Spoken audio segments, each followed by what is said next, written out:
Hi, Karen Curry Parker here, author of Understanding Human Design, here with your weekly Human Design Evolution Report. I'm going to do it a little bit differently this week than I normally do it because I want to go back and look at the big picture in the celestial weather, because I think we've had a lot of shifts in energy.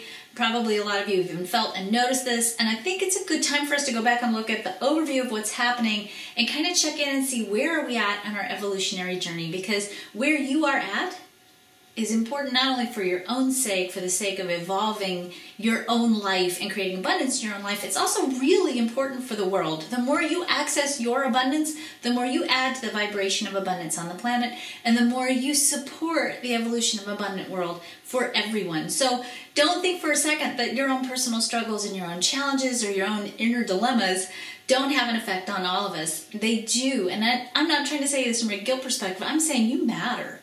And you're important, and your evolution is important, not only for yourself because you deserve to live in abundance, but also for the whole world. So, last year we had a lot of transitory energy that was teaching us about the importance of what it means to be abundance. We have a tendency, particularly I think in the Western world, to define being abundant as having resources such as money, house, car, all of those things that we associate with being affluent. And while I'm not saying we shouldn't be affluent, in fact, personally I believe that part of our role in the Western world is to do our best to facilitate everybody reaching a state of affluence on the planet so that there is enough food, water, shelter, safety, opportunity, education for everyone. And if we're not doing it first for ourselves so that we can turn around and do it for others, then what's the point, right?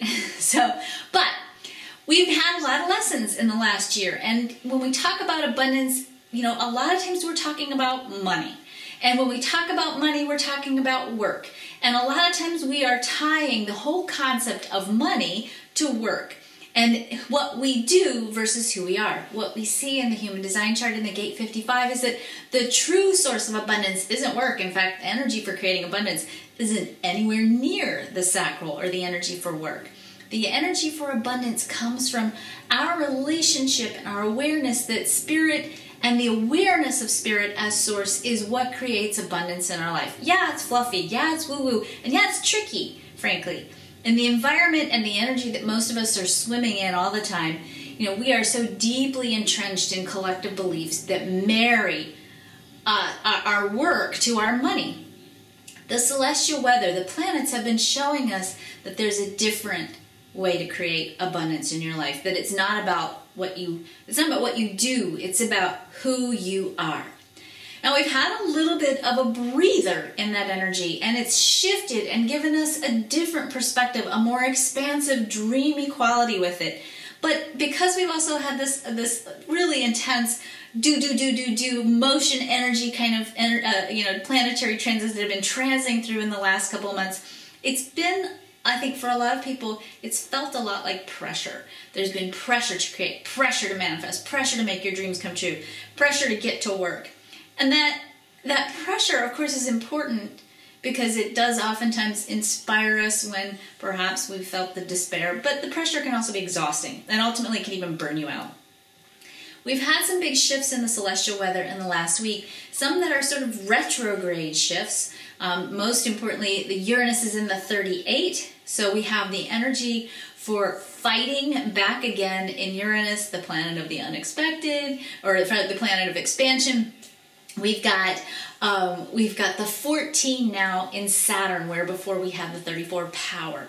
So in theory, in the bigger theme of things, in theory, we were given the task over the last couple of weeks to really master what does it mean to be powerful. And what we've seen in the outer planets is this theme of your power, the true power of who you are, isn't fully accessed until you surrender to the divine order and you allow something greater than yourself. When you stay open to the magic, the serendipity, the unexpected, the grander idea that oftentimes transcends what we would have come up with our human brain.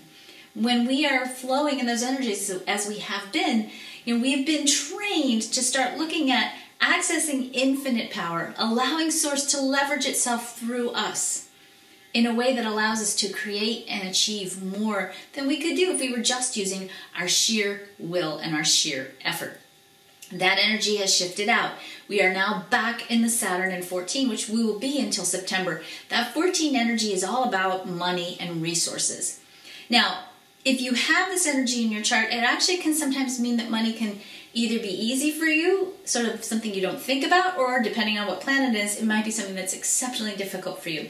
The bottom line is this: we all have it in our chart. Whether we have it defined or open, we all experience it.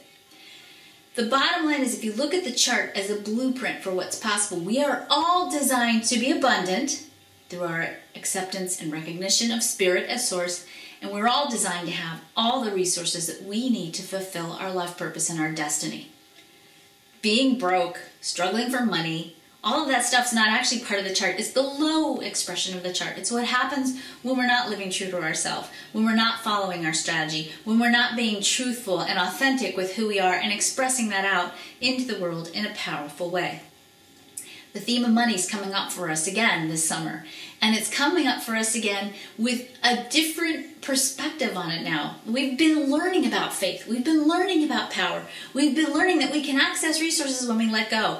Now, with this energy coming up over the summer, we're being faced with this very interesting crossroads. Do we go back into freak out mode about money, which for many of us is probably a habit that's ingrained in your neurobiology because you've been doing that money freak out thing, that money dance, right, for most of your life.